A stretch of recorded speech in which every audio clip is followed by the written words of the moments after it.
This episode of the Bears Talk Underground is brought to you by the Spotify Green Room, formerly known as the Locker Room app. Guys, Spotify Green Room is a live audio-only sports talk platform, free to download and use. Talk to me, other fans, athletes, and insiders in real time. It's perfect for watch parties, debates, post-game breakdowns, and reacting to breaking news.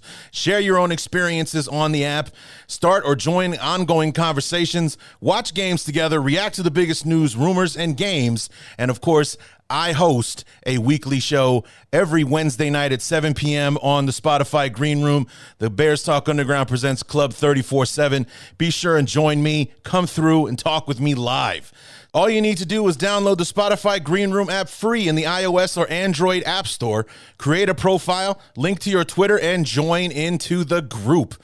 Follow me to be notified when my room goes live. And, of course, every Wednesday night, 7 p.m. Central, 8 o'clock Eastern, is when Club 34-7 hits the air. So be sure to join in on the fun, guys. You don't want to miss it. And be sure to follow me on the app so that you'll know anytime that I go live, because we'll be doing watch parties during the preseason. We'll be doing knee-jerk reactions during halftime during the season and things like that. Lots to do. This app opens up so many possibilities for interaction between me and you, my loyal audience. So be sure and download the Spotify Green Room app wherever you get your apps.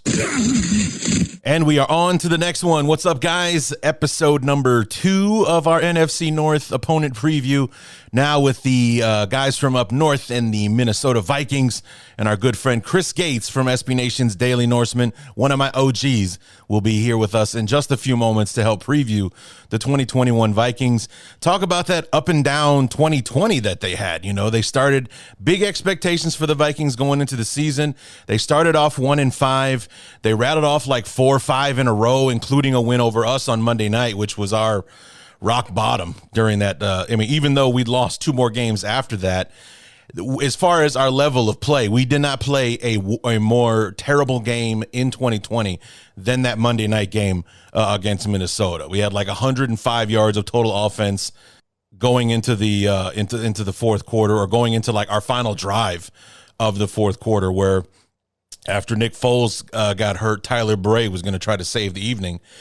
And despite everything that we did or didn't do in that game, we only lost 19-13. We actually, if we could have gotten a miracle finish, we still could have won the game against the Vikings there in the end. I mean, the defense, again, had a victory-worthy performance. It was actually probably the last one that they had all season, you know. But aside from, of course, you know, they had one more really good day against the Texans after the bye week, but after that, it's like that was probably the last game of the season where you could say, you know, the defense played well enough for us to win, and it was just, once again, our offense that let us down, because after the bye week, that really didn't happen anymore. We gave up 40 points to Green Bay when we came back after the bye.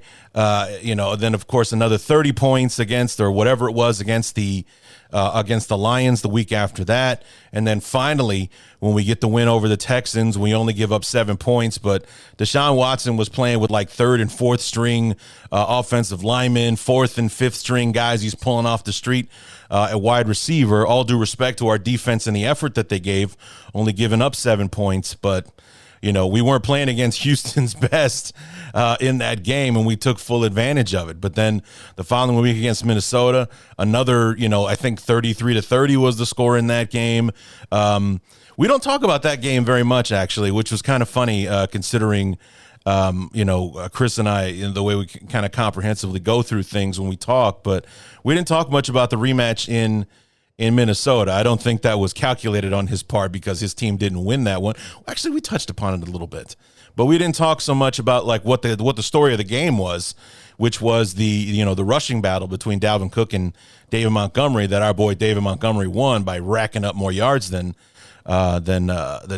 Cook did. But and then finally the following week after that, we held the Jaguars to a low amount, but we're playing the freaking Jaguars. So with following week against the Green Bay in the season finale, the defense got rolled and then had it happen again against the Saints in the wild card game. So that Minnesota game on Monday Night Football really was like the last time that our defense was kind of flexing on the opponent, and it just, like our offense just could not meet the minimum standard of like 21 points to help us win that football game. So, but like I was mentioning, the Vikings had, such a roller coaster year, and were kind of eking their way back into the playoff discussion there, but couldn't hang on. Finished 7-9, third place in the division, and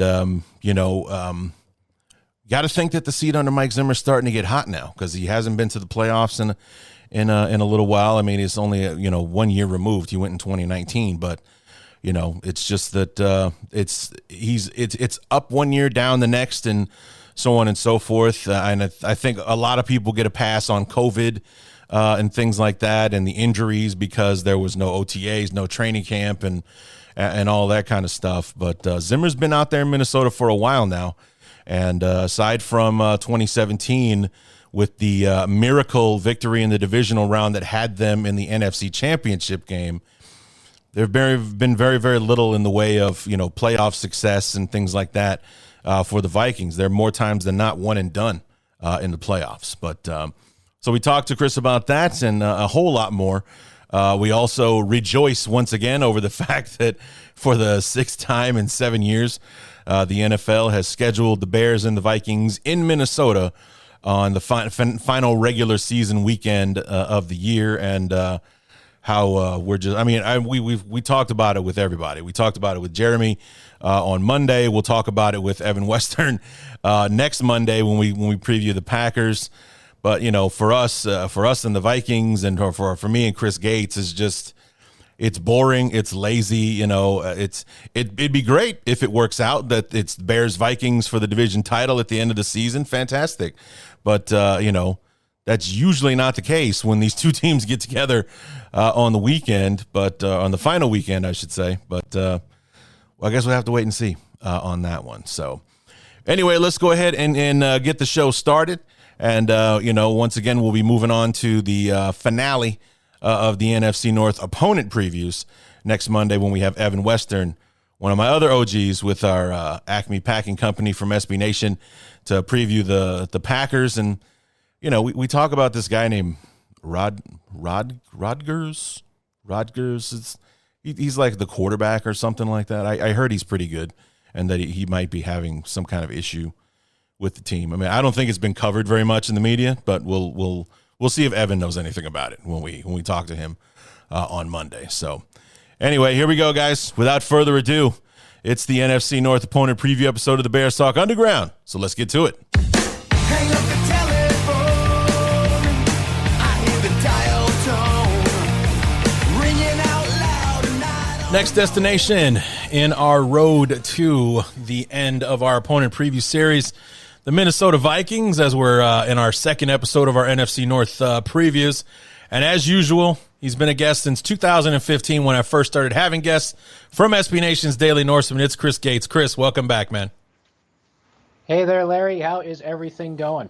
It is going, my friend. As we were talking just before we got started recording, ever since draft night, looking forward to this season, because that definitely wasn't the case before we drafted Justin Fields and Tevin Jenkins. But, it might still not be the season we all want it to be, but at least we got Justin Fields and Tevin Jenkins out of the deal. So things might not be too bad for the next head coach of the Chicago Bears in 2022. So we'll wait and see on that one. So, but, glad to have you back. And speaking of Justin Fields, rumor was the Vikings were quite heartbroken when the Bears announced their pick at 11, because Justin Fields is the guys that you were probably looking at 14.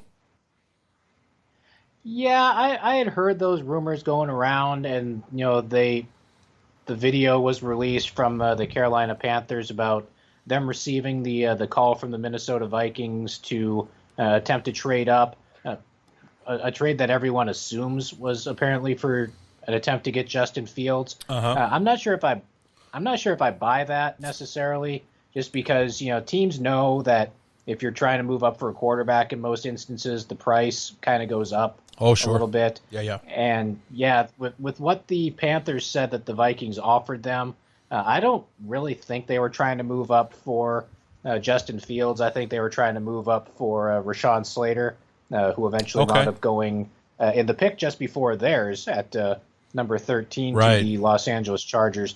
Yeah, I don't think they were trying to trade up for Justin Fields, primarily because, I don't think that, with Kirk Cousins' deal the way it is right now, they were looking for anyone that was going to potentially come in and compete this year or anything like that. But, yeah, I don't think they were trying to trade up to get Fields. I know that's been the popular rumor, but I still think they were trying to trade up for Rashawn Slater or somebody else potentially. But, yeah, I mean, there were a lot of Vikings fans that probably wanted Justin Fields, and they were pretty disappointed by the news. But at the end of the day, I don't think that's what the Vikings were trying to do there.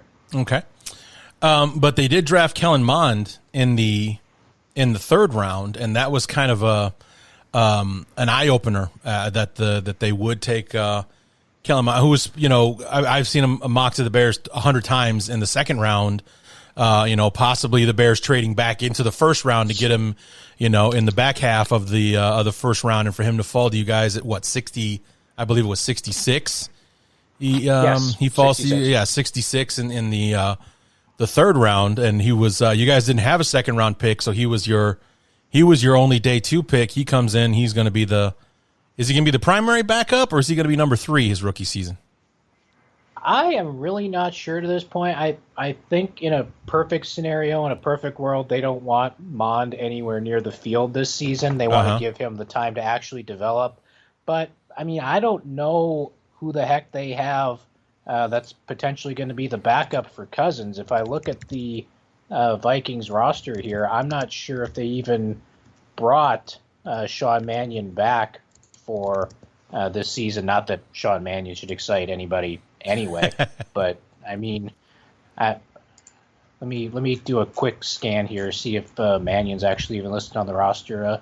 No, he is not. So, yeah, given that, I thought they had brought Mannion back on like a cheap 1-year deal, but apparently they haven't. So your competition for Mond at the backup quarterback spot are 2 guys that were on the practice squad last year in Jake Browning and Nate Stanley.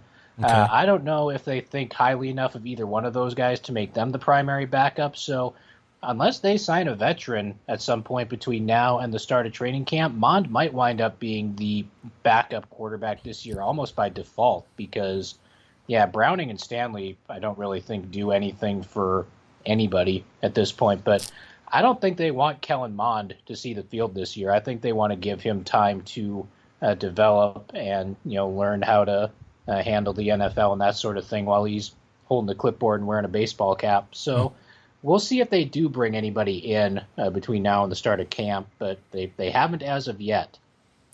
Well, I have it on pretty good authority that Nick Foles would be available for a late second or third day, pick. If you want to throw us a 6th rounder or something like that, I'm sure Ryan Pace would part with Nick Foles. So just putting that out there. I'm sure he would. I'm sure he would, undoubtedly. I'm sure he would. I'm sure he would depart with Nick Foles for considerably less than that. Even, probably, Nick Foles is like a conditional 7th round pick right now. He'd probably say yes.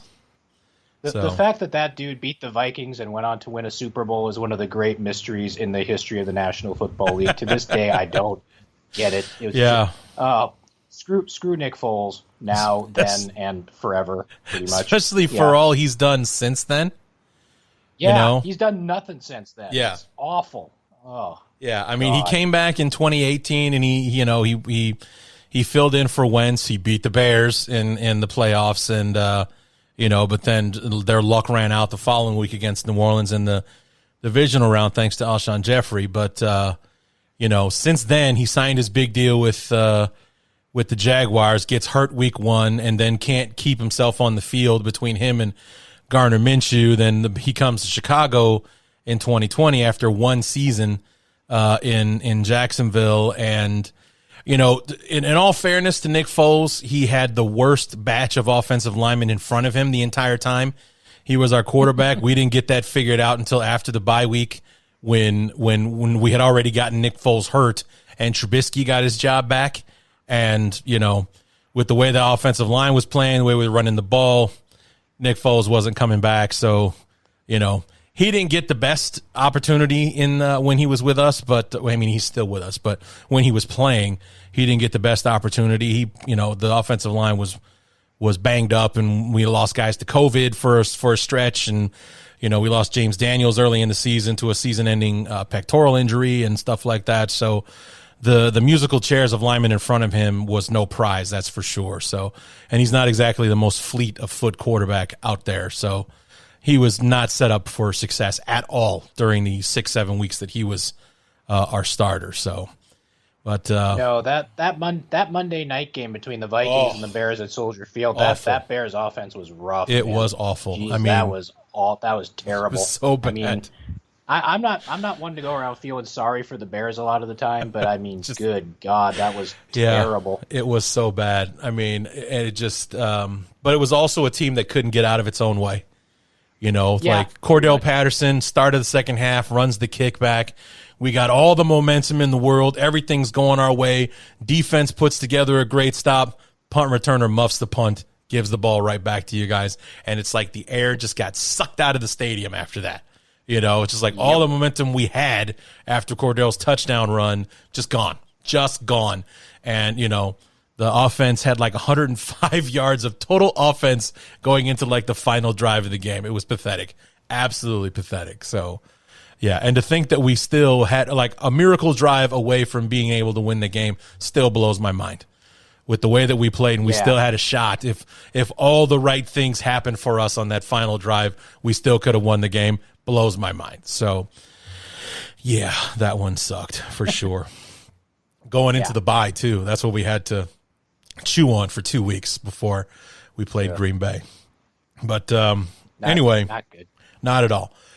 But it was a roller coaster year for you guys. We talked about it when we saw you guys at the end of the season going into that last home game for you. Was like a 1-5 start. You won like 4, like won 5 out of 6 or something like that, and then before a Week 17 win over Detroit, which we weren't playing each other Week 17. It felt so weird to finish the season in Minnesota. But, you had the 3-game loss, Tampa Bay, us, and then New Orleans before finally getting a win over Detroit at the end of the year. I mean, it was just a crazy roller coaster, 1-5, and then you managed to finish 7-9. So, which, you went 6-4 the rest of the way down. It's like you played like the team in the last 10 games that kind of people expected you to be in the first 5, and it just didn't work out that way. Yeah, those first 6 games were pretty terrible. I mean, they had a couple of 1-point losses against, I believe it was Tennessee, and the other one escapes me right now off the top of my head. Week 2 and Week 3, I think they lost both of those games by 1 point. They were both pretty close games, but yeah, the first 6 games were ugly. Cousins was throwing the ball to the wrong team constantly. I think he had 10 interceptions in those first 6 games, and then over the last 10 games, like you said, he only had 3 picks the rest of the way. So, yeah, they had all sorts of issues, and then I guess when it really didn't matter anymore, they got themselves back into things, and they should have showed a lot better against Tampa Bay than they did. They wound up settling for field goals, and Dan Bailey couldn't hit water if he fell off the pier and that kind of thing. It was he missed 4 kicks in that one game, and that was just about as ugly as it could possibly be. Was that before the Bears game? Yes, it was. Because that was the word on him during the entire Bear game was like all Vikings fans should be biting their nails. Dan Bailey's coming out for a kick. He missed 4 kicks last week against Tampa Bay, but of course he was perfect against Chicago. Oh, yeah, that was like, what's his name, Gostkowski from Tennessee. He missed all these kicks or whatever the first couple weeks or whatever, but of course against the Vikings in Week 3, he went like 6 for 6, and 3 of them were from longer than 50 yards, and one of them was the one that put the Titans ahead. And yeah, it's just the way things go for this team, and we at this point you just kind of expect that kind of thing, I think. Yeah, looking at the schedule, it was Week 3, Tennessee, 31-30, and then Week 5 at Seattle, 27-26. Oh yeah, the Seattle game. Yeah. I mean, and like you said, with the Bears game and stuff like that, having the one opportunity, if Alexander Mattison converts a 4th and 1, against Seattle with under 2 minutes to go. Yeah. The Vikings win that game. Right. If they make one stop against Tennessee, they win that game. If they get one stop against Dallas, they win that game. And all of a sudden, you're looking at 10-6 rather than 7-9. It's just it just goes to show what the National Football League is. It's just one play here, one play there, and that makes all the difference pretty much. Yeah, even that last game against Chicago, when Trubisky threw that stupid interception in the end zone in the fourth quarter. Yep. The Vikings 3 and out on the very next drive instead of taking advantage of that momentum swing that could have done a lot of different things to the outcome of that football game, because the Bears missed out on, at the very least, walking away with 3 on that drive, and Trubisky hanging on, and then instead of throwing it away, tries to rifle it in there somewhere and gets easily picked off in the end zone and everything, showing exactly why he's Josh Allen's backup instead of starting for somebody else in the NFL right now. Yep. But it's like it's those little things. It's the game of inches, the any given Sunday adage that can turn a 7-9 season into a 7-6 or 10-6, 11-5 year, and totally changes the perspective of how the season actually went. Yeah, I mean, the Vikings went 7-9 last year, but I'm pretty sure nobody was happy with the 7-9, largely because of the way the season started, and everybody just kind of figured the season was over after the first 6 weeks, even though technically they were still in the chase for the playoffs over the last few weeks. I think they even controlled their own destiny as late as the Tampa Bay game, and then they lost those 3 games in a row, and season was done at that point. So the National Football League is just strange sometimes, and that's why it's the sport we all love so much, because it's not always as predictable as you think it's going to be. Yeah, I know what you mean. So going into the off season, it was an interesting off season because pretty much nobody had any money to do anything in free agency. As far as there was this year, we didn't have a highest paid anything this season, which is, I think, rare, because usually we set a new record every single year with somebody's new contract. I mean, really the only person in the offseason that got paid was Dak Prescott, getting his 4-year, $160 million deal with the Cowboys. But other than that, the wide receiver market was nowhere near where some people thought it was going to be. I mean, Allen Robinson thinks that, he's going to get $20 million a season from somebody, and then free agency starts. And I think Kenny Galladay from the Lions made the most with maybe 13, 14 million at the most, as everybody else is getting 10 or 11 $1 million. If the Bears had just let Robinson test the market, we could have got him back for nothing. Or at least based on what he was asking for. He wanted $20 million a season. It's I love Allen Robinson. I don't think he's a $20 million a year receiver. I don't. So I just don't. No. I'm sorry. I love the guy. I want him on my team from now until the wheels fall off. I wouldn't pay him $20 million a season. I wouldn't. I really wouldn't. So, but that's neither here nor there. It's an argument for next offseason when he's a free agent again. But he signed that free agent tender in a panic because he saw how the free agency market was going. So he's got his $18 million as a franchise player as opposed to maybe making 13 or 14 on the free agent market. So he'd have come begging the Bears for 16 if we'd let him go to the free agency. But anyway, you guys made a lot of interesting moves in free agency, and you bring in Patrick Peterson from Arizona to go in a corner. Sheldon Richardson, you bring him back to Minnesota, right? Yeah, he spent 1 year with the Vikings in 2018. And then he went and signed a big deal with Cleveland. It was a 3-year deal. And, he only got 2 years into that deal with Cleveland. They let him go because I think his cap figure for the Browns is going to be something like $12 or $13 million. And it sounded like they kind of let him go with either the hope or the expectation that he was going to re-sign back with the Browns again for a smaller amount. But Minnesota apparently swooped in and grabbed him back instead. So, that's an interesting addition. I'm looking forward to seeing what he can add to the defensive line, particularly after some of the other additions we made at that level as well. Yeah, Dalvin Tomlinson from the Giants comes in on the defensive line. Bashad Breeland, that was one that was kind of was interesting because that was one the Bears were rumored to be interested in Breeland. He signs with you guys instead. Mackenzie Alexander, a former second-round pick for the Bengals, is now with you guys. Ty Smith from Tennessee.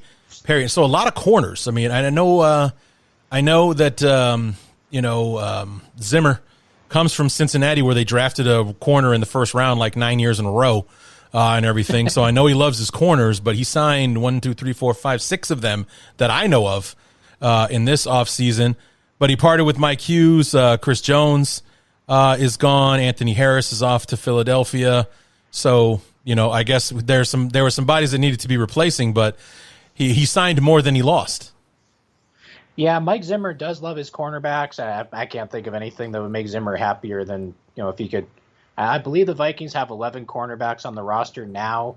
If he could run a defense out there that was all cornerbacks, I think he would be about as happy as he could potentially be. But, yeah, I mean, last year the Vikings secondary was so young. I mean, they used the first-round pick on Jeff Gladney, who at this point probably isn't going to be back given his pending issues and whatnot. They had Cameron Dantzler back there. Hughes was never able to stay healthy. I mean, he was with the Vikings for 3 years, and he started 14 games 1 year for the Vikings, and the other 2 years combined, I believe he started 10. He tore an ACL, and then he had a neck issue, and yeah, he just wasn't able to stay on the field. And the Vikings had just a lot of youth in the secondary at the cornerback spot last year, so I think that was part of the prevailing wisdom of bringing Patrick Peterson in. He may have lost a bit of a step, sure, but he's the kind of guy that can mentor young guys like Cameron Dantzler and help them to push themselves to their full potential.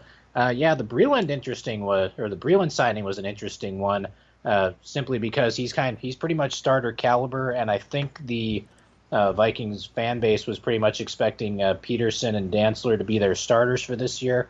But now there's going to be some pretty serious competition, and they brought back Mackenzie Alexander. As you said, he's primarily a slot corner guy. So, yeah, we're going to have to see how Mike Zimmer wants to rotate these corners because, yeah, last year corner depth was an issue. Dantzler missed a few games with injuries here and there. And, yeah, like I said, I don't know what's going on with Jeff Gladney. I don't think he's going to be back with the team given his legal troubles and stuff until we hear something different. But yeah, the Mike Zimmer going into last year said, I've never had a bad defense before. Well, guess what, Haas? You had a bad defense last year, and they've taken every conceivable measure to do everything they can to try to fix it. So there's pretty much no excuse for this Vikings defense this year. I don't think they need to bounce back. 7, 8, 9. Because I'm looking at, I listed 11 free agency signings. 10 of them are defensive players. The only offensive one that I wrote down was Mason Cole, the center from Arizona. See me having me calling it a corner, but everyone else: Xavier Woods, Perry Nickerson, Ty Smith, Dalvin Tomlinson, Nick Vigil, Mackenzie Alexander, Bashad Breeland, Stephen Weatherly from Carolina, the edge rusher Sheldon Richardson, Patrick Peterson, all defensive players. That I listed in the free agents additions, and the losses. Anthony Harris is off to Philadelphia. Kyle Rudolph, that one had to sting a little bit. A lifelong Viking like that leaving off to the Giants. Riley Reif gone to Cincinnati. Shamar Stephen going to Denver. Eric Wilson to Philadelphia. Mike Hughes, Chris Jones. We talked about them. Afidi Odenigbo. Thank you. Yeah, I got to just sound it out. It's right there in front of me. Odenigbo. I just talked to Jeremy Reisman a little while ago, and some of the names that he had on just their draft choices gave my tongue a seizure trying to announce. They had the all name team in Detroit's draft this year. That was pretty impressive. Well, I can't remember all the guys, but I remember looking at the list and saying I don't know how to pronounce any of these dudes' names. It's like Bob Uecker from Major League. I don't know who the hell any of these guys are. It was embarrassing, man. I mean, that's definitely if I'm trying to put together a resume reel, that's definitely a segment that I cut out of the reel is me trying to choke myself over some of those names. Hearing Jeremy just rattle them off and be like, and having him, no. See, it's blah, blah, blah, blah. Just over and over again. Like, okay, forget it, man. He's your guy. Yeah. You got to know his name. I don't. So, that's one of those names. And then Mike Boone, the running back, goes to Denver. So, Kyle Rudolph, Riley Reif, Mike Hughes, those are some of the high tier, like household names, if you will, as far as like name recognition. Everybody else, were they role players? Were they important to the Vikings? Because no one really kind of blows my hair back except maybe Kyle Rudolph as far as your subtractions this year. Yeah, I think Rudolph was the big one. I mean, people are going to look at Riley Reif as a big hit, and they tried to bring him back at a lower salary, I guess, but Reif decided he didn't want to do that. But he's been replaced with the Vikings' first-round picks, so that's not all bad. Yeah, it did kind of sting to see Kyle Rudolph go away. Like you said, he was with the Vikings for 10 years. They've drafted him back in 2011, so he was the longest tenured member of the team before he left. That mantle now falls to Harrison Smith, who has been with the team since 2012, which is something else that blows my mind. Doesn't seem like that guy's been with this team for 10 seasons, but he has been. Yeah. But yeah, seeing Rudolph go, I mean, he's lost a little bit as far as the receiving side of things, as the Vikings wanted to use Irv Smith Jr. more frequently.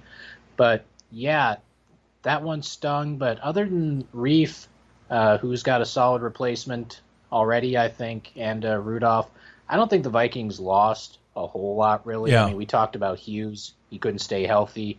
And Mike Boone was the third-string running back for the Vikings. He's going to get a chance to probably be the second-string guy in Denver. So good for him. That's always, you want to see guys try to get their opportunity. And yeah, other than that, I don't think there were a whole lot of huge losses for the Vikings as far as personnel losses this year. Yeah, and then looking at the draft, so we're moving right along here. Rick Spielman. That guy, he can work a trade because you had four third-round picks and 3 fourth-rounders this year. Yep. It's like after the trade with the Jets, what did you get from the Jets? Because you didn't have a second-round pick. Didn't you give that up for Ngakoue? Yeah, the second rounder went in the Ngakoue trade. Right. One of the third rounders was a third that we got back from the Ravens when the Vikings traded Ngakoue to them. Right. So they had their own third round pick. They had Baltimore's third round pick, and then they made the deal with the Jets, and they got 2/3 for that one. It was like 66 and 86. Okay. Because those are the picks that turned into Kellen Mond and Wyatt Davis. Yeah. So yeah, they had those picks. The fourth rounders, I believe one of them was ours. One of them was from one of them was yours, and the other one was from the Bills from right. From the Diggs trade. So that's how we had 3 fourth rounders as well. So yeah, that and then on draft night he only goes and makes one trade. I mean, the entire draft weekend he only makes one trade. Like when I prepare to do the draft, I do a bunch of like pre-written kind of shells for these things or whatever. Sure. And every year I set myself up with like 5 or 6 stories for the Vikings making trades during the draft, because that's usually what happens. And yeah, they made one trade all of draft weekend, and it came on the first night. And other than that, yeah, they just made all their third round picks and all their fourth round picks, and their picks toward the end of the draft. And yeah, it was strange not seeing Rick Spielman move around and trade all over the place. He didn't pick up any additional picks for next year, which is strange. But yeah that's he put the Vikings in a decent position for the 2021 draft, I think, and they got some solid talent out of the deal.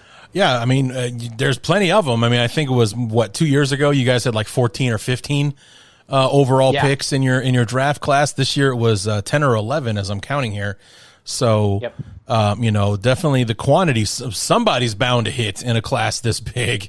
So, but Christian Darrisaw, that was the pick. You traded from 14 down to 23 with the Jets because they traded up to take a guard in your spot. So, Vera, I believe, was the pick they took at 14. You get Christian Darrisaw from Virginia Tech, which I'm sure most Bear fans in the know that name because he was supposed to be the guy we took at 20.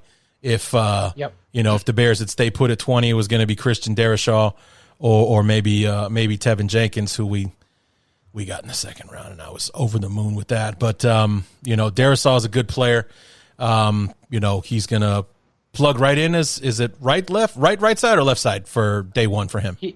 He's going to be the left tackle, I think. I don't think they want to move Brian O'Neill from right tackle, so I think he's going to slot in at left tackle right away. And I think a lot of Vikings fans would have been happy with Darrisaw at 14, but Rick Spielman decided that he read the room and figured he could get Darrisaw at 23 and get a couple of extra picks out of the deal, and that's what happened because I don't know why the Jets traded up for a guard. I thought the speculation that we all had when we were doing our live draft broadcast on draft night was that somebody was going to trade up with the Vikings at 14 so they could get ahead of the Patriots to get Mac Jones because everyone had Mac Jones to the Patriots at 15. Right. And then we're sitting there watching, and the thing for the trade comes up, and it's the Jets, and everyone's like, what the hell? They don't need a quarterback. They just drafted a quarterback at number 2 overall. And then they trade, like you said, they trade up to take a guard. That made no sense, but it was a good deal for the Vikings because, they got the guy that, like I said, a lot of people probably would have been happy with them taking at 14, and they got him at 23 and got 2 extra picks out of the deal. So it was a pretty solid move by Rick Spielman, I think. This episode of the Bears Talk Underground is brought to you by the Spotify Green Room, formerly known as the Locker Room app, guys. Spotify Green Room is a live audio-only sports talk platform, free to download and use. Talk to me, other fans, athletes, and insiders in real time. It's perfect for watch parties, debates, post-game breakdowns, and reacting to breaking news. Share your own experiences on the app. Start or join ongoing conversations. Watch games together. React to the biggest news, rumors, and games. And, of course, I host a weekly show every Wednesday night at 7 p.m. on the Spotify Green Room. The Bears Talk Underground presents Club 34-7. Be sure and join me. Come through and talk with me live. All you need to do is download the Spotify Green Room app free in the iOS or Android app store. Create a profile, link to your Twitter, and join into the group.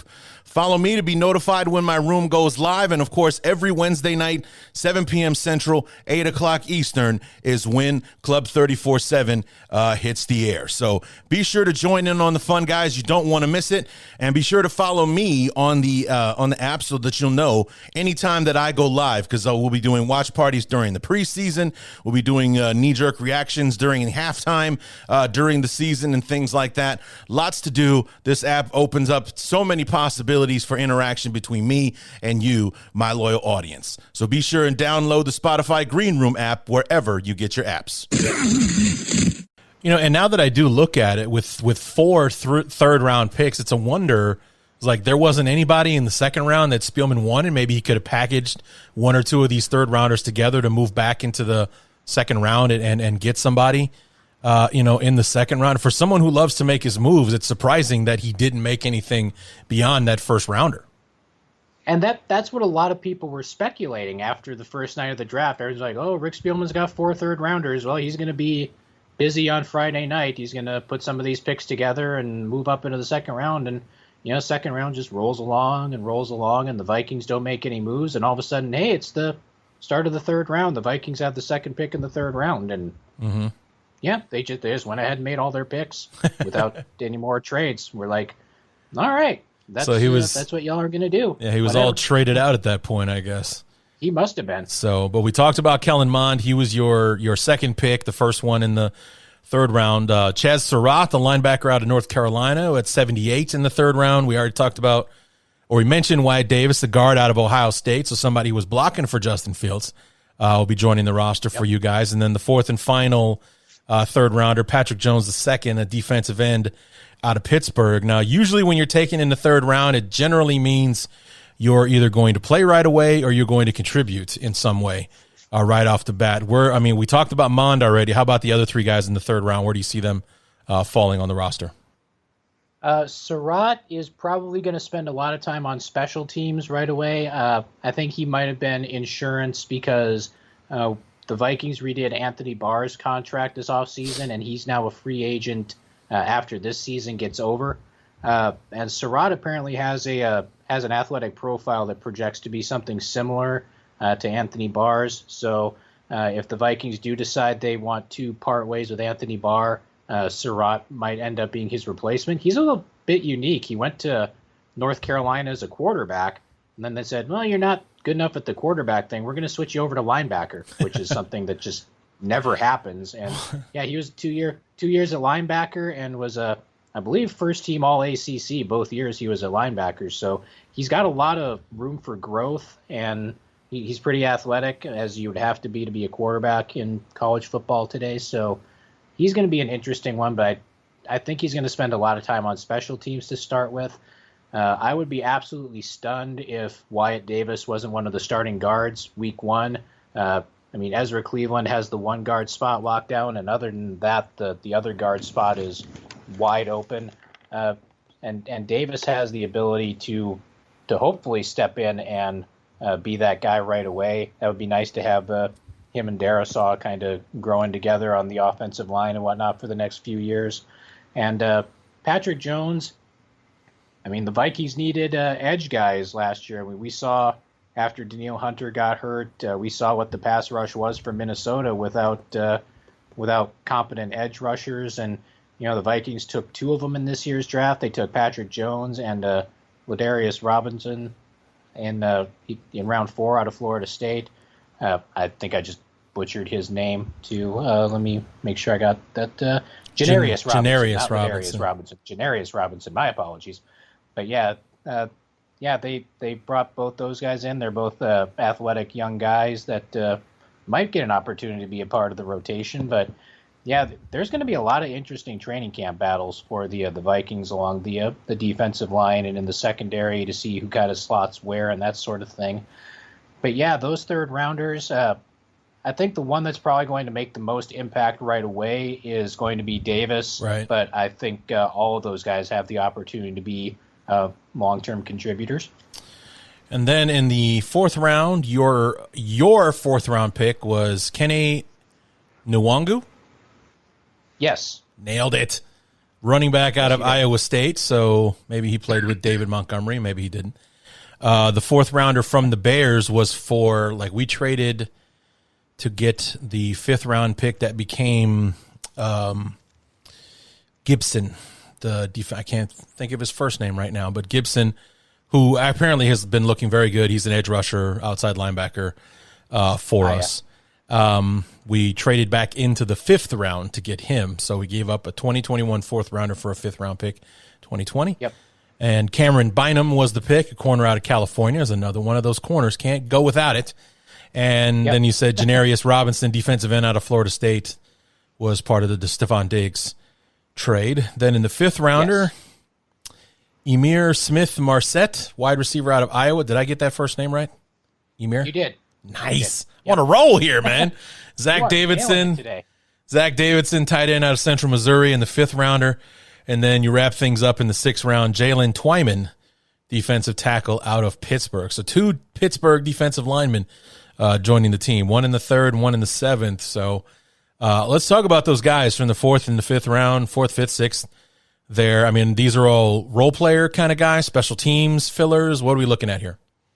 I think so for the most part. There's one that there's a couple of guys that I think are going to have the ability to contribute a little earlier. Nwangu he didn't really get used a lot at Iowa State because Iowa State has a guy named Breece Hall who was 2012 or 2020 Big 12 Offensive Player of the Year. And when you have a guy like that, you're not going to get a whole lot of touches a lot of the time. But apparently he's really good in the return game on special teams, and that's something that the Vikings were lacking in. So he's got an opportunity to contribute there right away. One of the guys I'm actually pretty excited about is Smith-Marset, largely because I aside from watching highlight reels, which are designed to make everybody look just awesome, a guy by the name of Brett Coleman, who used to run the Oh, yeah. the Brett's a Houston friend. Texans site over on SB Yeah. Nation. As soon as the Vikings made that pick, he tweeted something out along the lines of, Amir Smith-Marset is going to be the Vikings wide receiver 3 and be seeing significant snaps by October.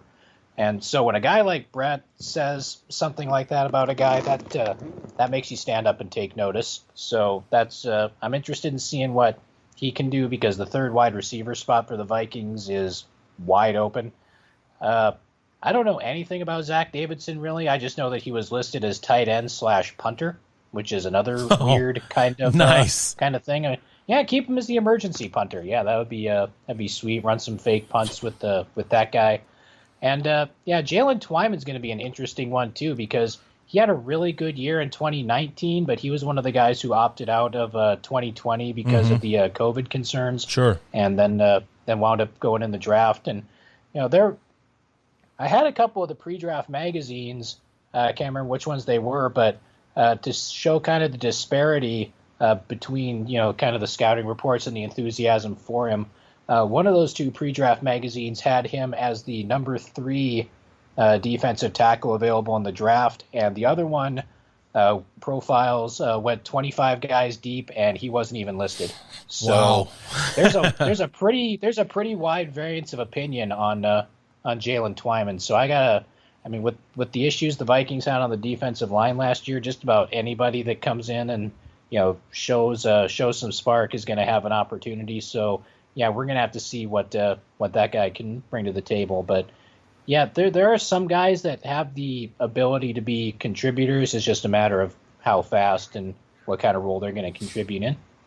Well, it wasn't Stephon Diggs a 4th or a 5th round pick, so you never know.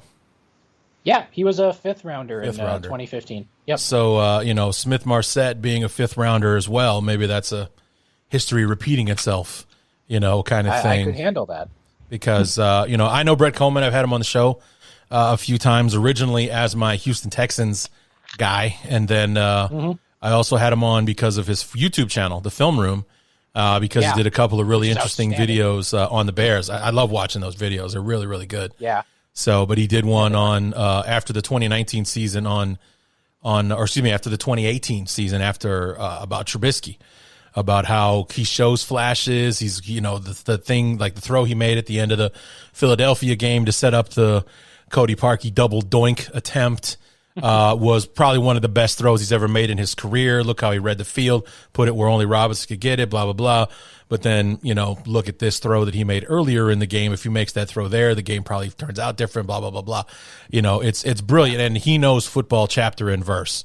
Like some of the things that I watch him talk about in the videos, I'm learning from him about some of the things that he's talking about. It's brilliant, brilliant stuff. So, yeah, The Film Room, Brett Coleman on YouTube. Check that out. But, so, I've had him on the show, and he is definitely a big draft guy as well. So he's definitely goes out there and if he makes a comment like that, he's done his homework to get to that point. So, yeah, Absolutely. hearing and he's also like low key a Bears fan as well. So you always hear him talking about Jalen Johnson, and things like that. I can't wait for him to see what happens here.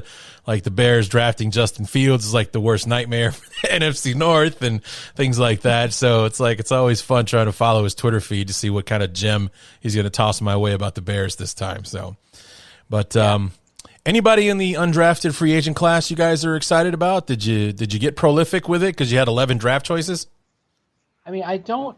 I can't think of anyone off the top of my head that really stands out as far as undrafted free agents are concerned. I'm just trying to look down the list of some of the guys that the Vikings got in undrafted free agency. As far as all-time great names, there's Whop Philyor, the wide receiver out of Indiana. Two weird things. His first name is apparently actually Mr. His parents named him Mr. Wow. And but he's garnered the nickname Whop because of his love for Burger King and the specific sandwich Whopper? that they serve. Yes, for the Whopper. Sure. And the other most interesting one is every year Sports Illustrated does a preview of the guy they call Prospect X. Okay. Where they kind of hype somebody up or whatever. And the Vikings wound up signing prospect X in undrafted free agency this year. It was Idaho linebacker Christian Ellis, who was the son of former longtime Lions defensive lineman Luther Ellis. Okay. So yeah, he's relatively interesting. I think. I don't know if interesting is going to be enough to get him on the roster or anything, but yeah, there's at least an interesting story there for Christian Ellis and whatnot. So I was trying to look at some of the other ones. I can't. There's no one else that really stands out to me. I don't think, as far as undrafted free agents are concerned. But yeah, there's a couple of interesting ones at least. Well, maybe it's because I'm a Bears fan and I have a general manager who has a knack for finding at least one diamond in the rough with our undrafted free agent class. That's why I'm always interested to see, if you landed a prospect in the undrafted free agent market that probably should have been drafted. You always hear about these guys. This guy had like a 3rd round grade and he went undrafted, was signed by such and such, Yeah. and things like that. You hear it happen every single year that, somebody was supposed to go and day 2 didn't get drafted at all and, got signed for peanuts onto somebody's practice squad to be on the 90-man roster for training camp. And, the Bears have had several players over the years, some early success and some recent success with undrafted talent like Alex Bars and Sam Mustipher in 2019, Bryce Callahan in 2015, Roy Robertson Harris. These are guys that ended up being stud players for us, went undrafted. We brought them in and they, turned out to be something for us. So that's why I guess I'm always curious to find what other teams, land in their undrafted free agent market. Yeah, the Vikings have had that as well. Obviously, Adam Thielen is the big Oh, example, sure. Yeah, absolutely. of that for the Vikings. There, Anthony Harris, who had a pretty solid career. He was one of those guys, like you were talking about. Yeah, he was like, going in the draft. Yeah, Anthony Harris had a 2nd round grade on him, and then nobody drafts him, and he winds up signing with the Vikings in free agency and working his way up from undrafted free agency to the practice squad and actually being a solid starter for a while. One other interesting name that I glossed over while I was running down the roster here is East Carolina wide receiver Blake Prohl, son of former longtime NFL wide receiver Ricky Prohl, sure, who I think played in the NFL for 15, 16 years or however long it was. For about 15 or 16 teams as well, because he played for Chicago for a year, and it's like we had Ricky Prohl on the team for at least one season. Yeah, I'm to the point where we're there on draft night and watching them, whatever. I'm watching. I've been a fan long enough where I'm watching the kids of guys that I used to watch. I was just about to say that. Yeah, drafted. Yeah. Patrick Surtain II. Oh, shit! His dad was that guy. I thought Patrick Surtain was still playing. How is his kid getting drafted? What's going on here? Yeah. Well, I'm waiting for the time where Frank Gore and his son are the first ever father-son teammates in NFL history, because I think Frank Gore's son might be a senior in college. Wow. This year. So if Frank Gore can hold on for another year or two, he would have to be the first NFL player to be on the same roster as his kid. I mean, he'd have to be. But I mean, it's I can't think anybody else would be close. I mean, I'm only 43, but it's just, nothing makes me feel older than something like that. Like, I remember watching Patrick Surtain, and now his kid is getting drafted. Or even for the Bears, Terrence Metcalf was a player for us. His son, DK Metcalf, the wide receiver for the Seahawks. And what's funny about it is DK is about as big as his dad was, but he's a receiver. His dad was a guard. So, I guess it just matters what kind of pounds you're carrying as opposed to, how many there are, because he is an absolute beast of a wide receiver. So, but I mean, that's what kind of makes me feel old, is not only that, I think this was the first year of draftees that were born in 2000. Had no more 1999s or anything like that. These kids were all born in the 21st century now. That kind of makes you feel old, but does. It adds up after a while. It's like Father Time is undefeated. So Yep, But yeah, he is. But you mentioned before about your who was it that was a quarterback? Patrick Jones? Oh no, Chaz Surratt. Chaz Surratt. When I was in high school, my quarterback, his name was Marcus White. He was a national recruit. He was an awesome football player. Went to Wisconsin. Didn't work out for him in Wisconsin. He transferred to Illinois State, somewhere closer to home. Finished his career as a defensive end for Illinois State. Damn. I was like, well, Marcus was 6'5", so okay. Get him in the weight room. It's not that big of a transition, but it's as far as like position change, that's night and day right there. You go from quarterback to defensive end in your college career, and like Surratt, linebacker from quarterback to linebacker. That's opposite ends of the spectrum. So maybe he's the quarterback of the defense instead of the quarterback of the offense, but it's still complete different end of the spectrum as to what you were recruited for and what you ended up doing. Yeah, and then to take that, as a very limited time and whatever to learn the position, and Surratt, 2 years at linebacker, 2 years first team All ACC. So I mean, the guy's still learning the position, pretty much after only 2 years of playing it. So yeah, it's going to be interesting to see how he develops, under the eye of someone like Mike Zimmer and his staff. So let's go ahead and take a look at the schedule as we start to wrap things up here with you, Chris. And stop me if you've heard this before, but the Bears finished the season in Minnesota against the Vikings. I mean, does that sound familiar to you? So I mean, the only thing that could have screwed up Bears Vikings in the final week of the regular season was COVID.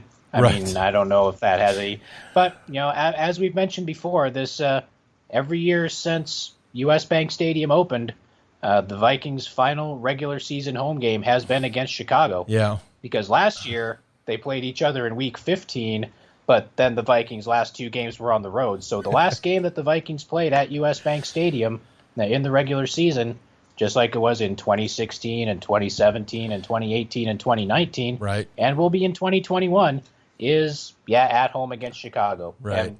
And when we talk about the schedule every year, I post on DN, I'm going to say one of these years, Week 17 is going to be Minnesota at Chicago, and it's going to be at Soldier Field in the middle of January, and everyone's going to be miserable, and everyone's going to hate it, and it's going to suck, and it never happens. I don't know why it doesn't happen. I know it's got to happen. The law of averages says it's got to happen eventually, but I don't know, man. Keep predicting it, and it keeps never happening. This is what, six out of 7 years for the final game of the season, and like you just said, 6 or 7 years in a row that the Bears are the last home game for the Vikings. It's not like there's a whole lot of imagination running through the NFL scheduling office.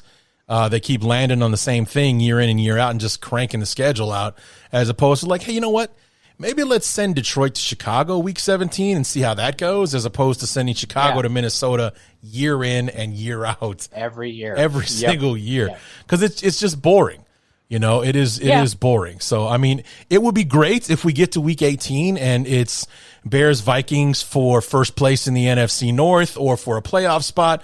That's fantastic. Then it worked out. But unfortunately, the last handful of years, the end of the schedule has meant nothing for at least one of the teams in the game, sometimes for both of us. And, it's just boring that it's us again when it could have been something else, maybe mix it up a little bit, but the NFL pretty much refuses to do it. Yeah, pretty much. Like I said, I don't get it because, of all the possible combinations, I mean, the Vikings have hosted Chicago, they've hosted Detroit, they've hosted Green Bay.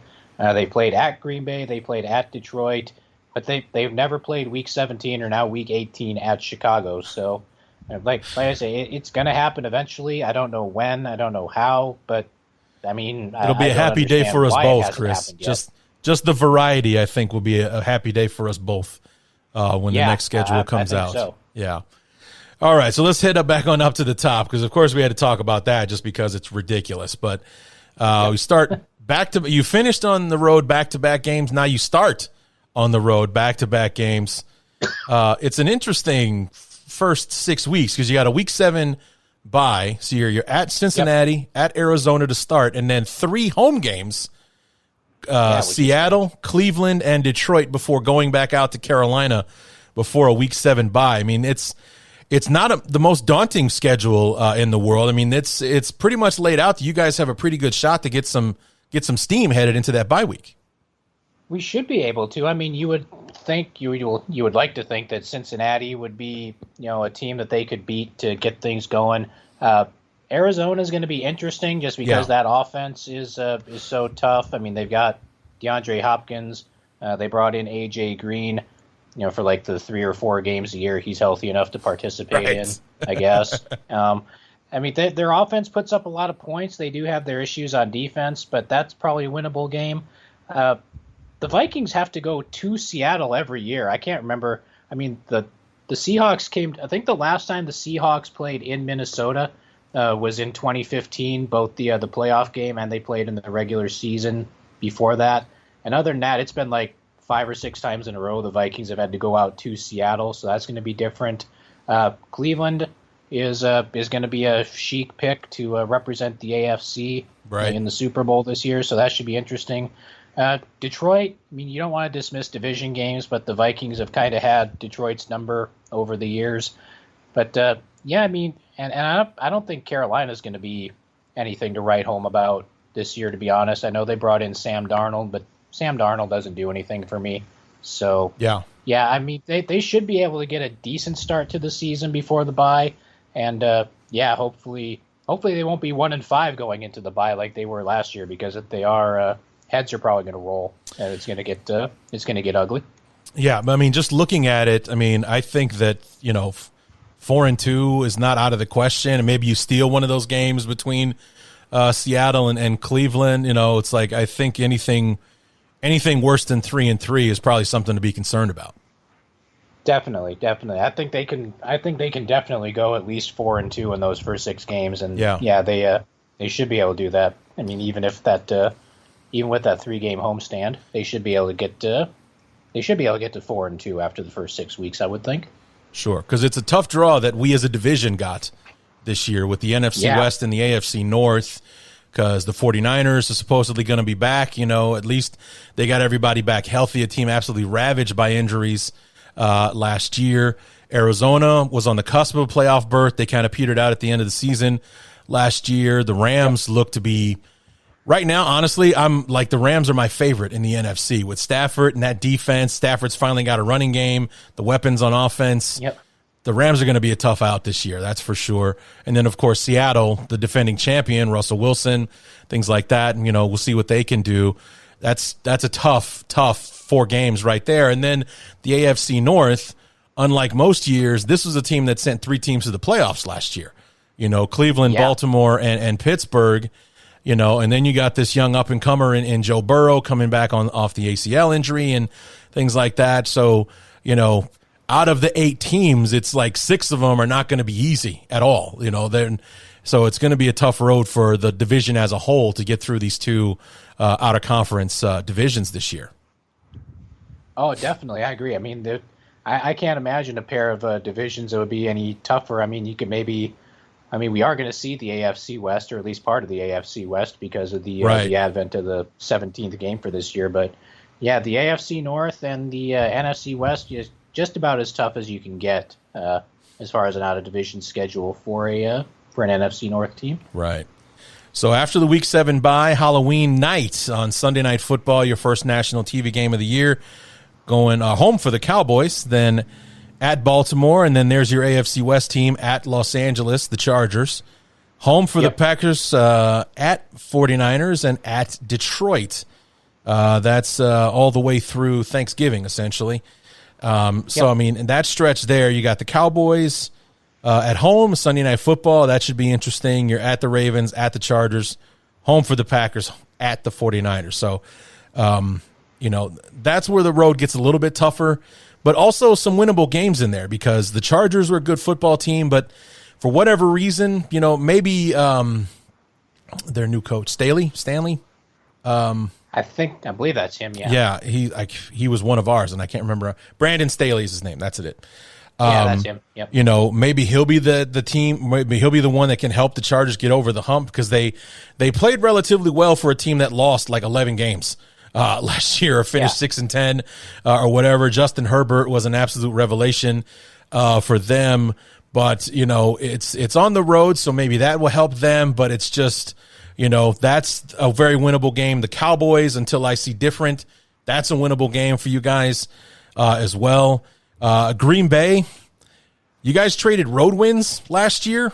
You know, they came and kicked your tails week 1, but you did the same to them in Lambeau a few weeks later. It was the Dalvin Cook show against them. So that's a 50-50 toss right there. And then the big question is, who are the 49ers going to be, especially week number 12? Who will the Vikings, or excuse me, who will the 49ers be at that point in the season? Will they be 2019 reborn, or will they be the 2020 team that just couldn't get a break at that point in the season? So again, team-wise, it's not the prettiest schedule, but there's a lot of winnable games, and even in that patch for you, the way the schedule is falling. No, that week 9 to week 12 stretch that you talked about, Baltimore, Los Angeles, Green Bay, and San Francisco, that's probably the toughest stretch of games on the Vikings schedule. Mm-hmm. But like you said, we don't know who some of these teams are going to be. I mean, you don't know if Trey Lance is going to be starting for San Francisco by the time these two teams play. They might still have Handsome Jimmy back there at quarterback. I don't know what that situation is going to look like there. The Chargers, it was so weird because I actually went to the game in 2019 that the Vikings went to Los Angeles to play the Chargers, and they were still playing in the soccer stadium, which the name of it eludes me at it the doesn't moment. matter.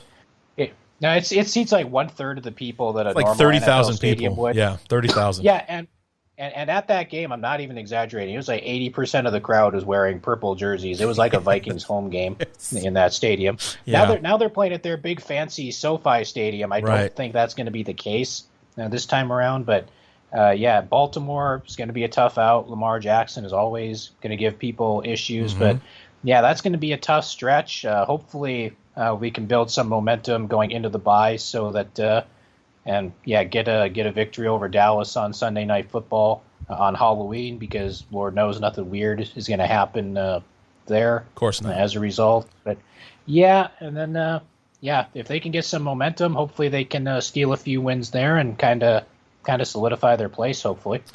Yeah, and then the last stretch of the year, you have 4 divisional games pretty much to wrap up the season. Week 13, you're at Detroit. Then the quick turnaround at home for the Steelers on Thursday Night Football. That should be interesting that late in the season. It's one of the last Thursday night games, if I'm not mistaken. Then back-to-back national TV games, because you're Thursday night at the Steelers, home for the Steelers, then at Chicago. Week 15, our very first matchup, whereas last year it was our last matchup for those of us who like to see patterns in things. Monday Night Football at Chicago again. So something about the Bears and Vikings on Monday Night Football is becoming a thing. And then home for the Rams at Green Bay, Sunday Night Football, and then home for the Bears to wrap up the season. So we don't see you guys until week 15 this season. So after we get done talking here, Chris, it's going to be 5.5 months before we get to talk to you again, because we won't play again until December 20th. So it'll be a stretch before we see you again. Christmas week. Yeah. So, Monday night in Chicago. What's the worst that could happen? Yeah, in December. But, Yeah, in December. So should be a good time. But I think that's part of the balance for you guys having to come to Minnesota week 17 or week 18 every year. You get a Monday night game against us at home because we play like crap on Monday night on the road most times. So I think it kind of balances itself out in a way. Yeah, we were thrilled to be the team that broke Kirk Cousins' Monday night losing streak. That was a good time for us. So we're glad that Kirk doesn't have to answer those questions anymore because of us. That was a good times, and that was Halloween night actually, wasn't it? So yeah, it might have been. Yeah, I believe it was Halloween was. actually that it happened. Yeah. But it's again, it's you're at Detroit, so you get to finish up with the Lions. That Steelers game on Thursday night. Thursday nighters are always interesting just because the quick turnaround, you never really know how much the previous game only 3 days before is going to affect, the teams and things like that, especially for the road team, which in this case is going to be the Steelers. They have to travel to you on short notice to head out for that Thursday night game. It's real interesting because with the Aaron Rodgers drama and the way that it's playing out in Green Bay, I know as NFC North brethren, we hope he doesn't play this year, just because if that doesn't happen, it's anybody's division after that. I mean, even Green Bay's, but it's open to anyone. But if he plays this year, then obviously they're the favorites to repeat and all that kind of stuff. They're going to hit the ground running, blah, blah, blah, blah. But, it's like part of me, I hope he plays because it just wouldn't be the same if we won the division and Rodgers wasn't there. It's like I think it would obviously be a much bigger accomplishment if you win the division or if we win the division when Aaron Rodgers was on the team, as opposed to the 1 year Rodgers held out. That was the year that Minnesota or Chicago finally claimed or reclaimed the division and such. So, it's a bittersweet thing. If he doesn't play, awesome, because that alone could boost the other three teams in the division to probably play better than they would have in any other circumstance. Without Rodgers, it's a division that can be had now. It is definitely ours for the taking now, but I think it would be better if he was and we kicked his ass anyway. Absolutely. I mean, we all hate Aaron Rodgers because he's just been so solid against us for the last 15 years or however long it's been since he just forever basically. But it would kind of not have the same oomph if he did sit out or whatever. But on the other hand, if God forbid the Packers should have to actually deal with a bad quarterback play potentially for a while, because it sucks to have to run a Hall of Fame quarterback out there every season for like 3 decades. How terrible.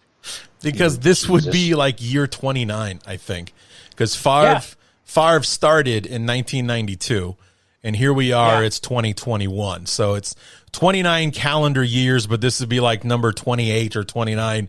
It's like season number 29 of Hall of Fame quarterbacks, literally Hall of Fame quarterbacks trudging out onto the field for you. So, I would appreciate it if Jordan Love, God bless the kid, I don't have any ill will towards him, but just let him be average.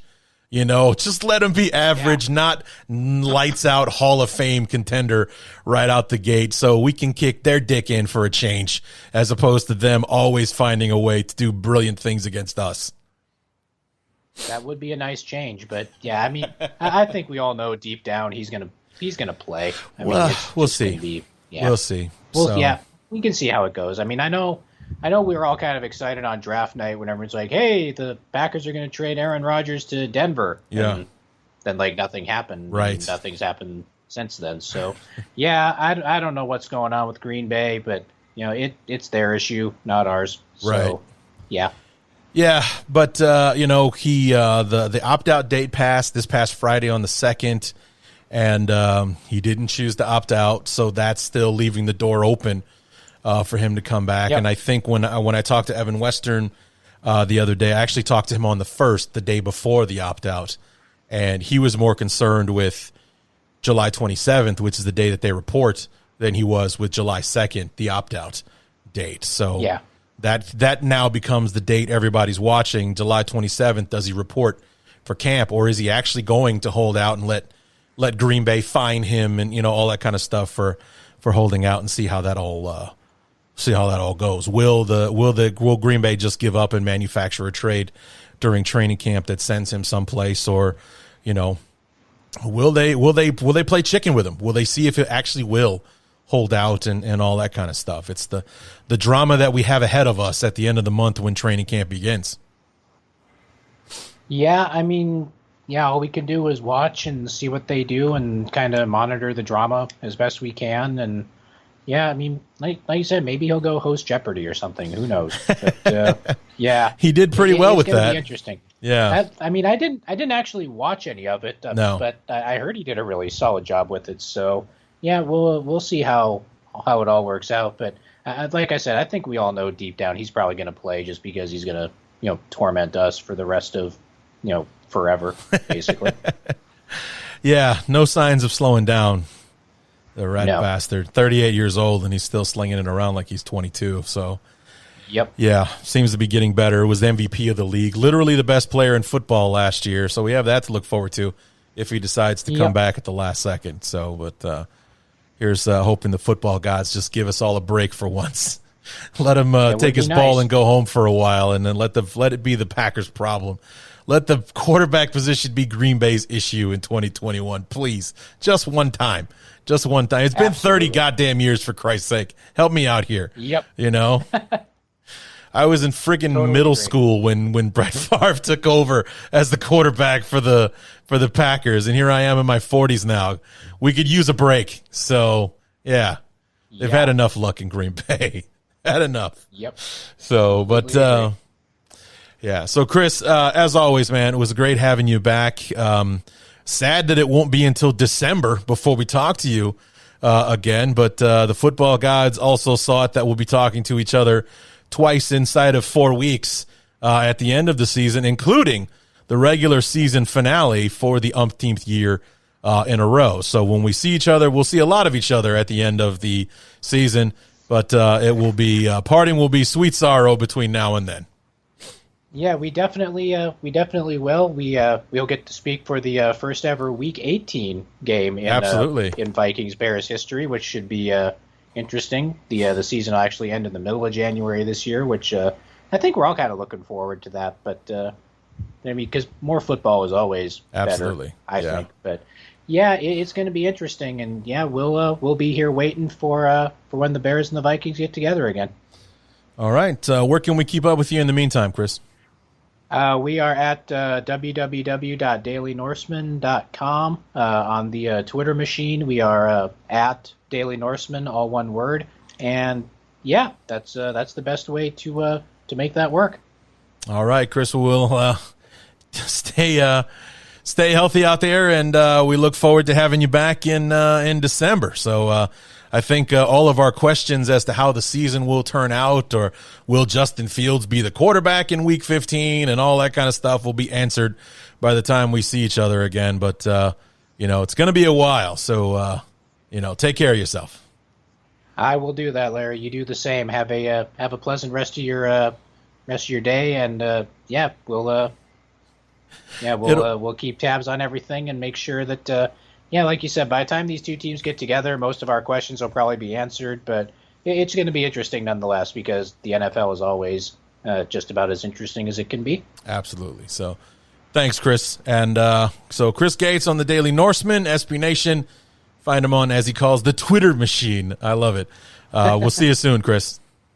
All right, Larry. Have a good one.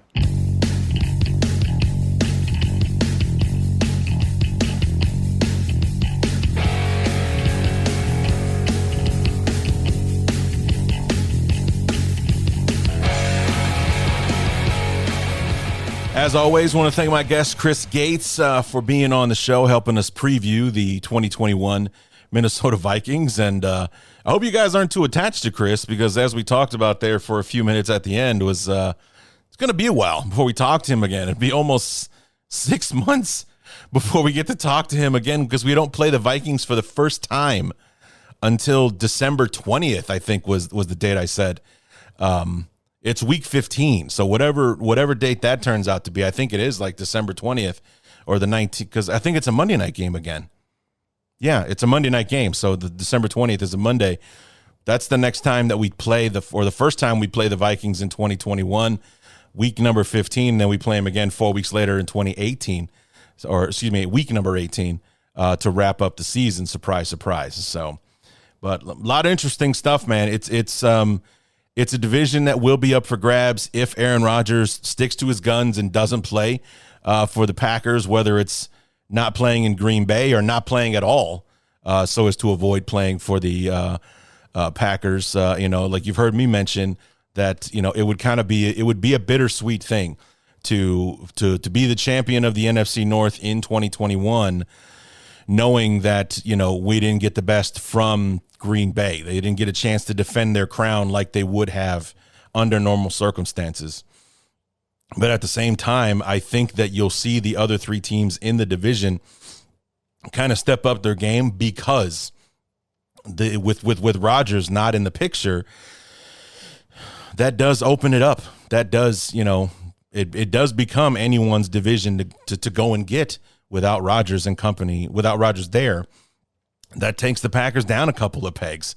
And I'd be very interested to see what kind of effect that would have, especially for a team like for a team like Minnesota, that's been having up and down success and having success in spurts like they did last year. 1-5 start, four wins in 5 games, and kind of crash at the end there last season, and also for the Lions, new GM, new head coach, a lot of new players on the team, guys that weren't there last year when they suffered through 4-11-1 or whatever the hell their record was last year and everything. Especially a guy like Goff, who comes from a winning organization with the Rams. He was with us, he was at, he'd gone to a Super Bowl and made the playoffs and a couple of times and whatnot. Maybe these guys don't know what it's like to be a lifelong Lion here. They're coming in here trying to change the culture, and not having Aaron Rodgers could be just the boost that they need to actually really show up this season. And same thing with the Bears, not having Aaron Rodgers there to do what Aaron Rodgers does to us on a yearly basis, or twice a season anyway, could be just the motivating factor that we need to get our shit together and really kind of put forward our best foot this season. So it will definitely be interesting. We'll talk to Evan about that on Monday when we wrap up the NFC North, and then next Thursday, of course, we'll wrap up the opponent preview series by talking about our beloved Chicago Bears. And my good friend Lauren Cox from Locked On Bears will be here to help us break it all down. So anyway, guys, that is going to do it. We will see you back here on Monday for the Green Bay Packers, our most hated rival. And until then, my name is Larry D, and this has been the Bears Talk Underground.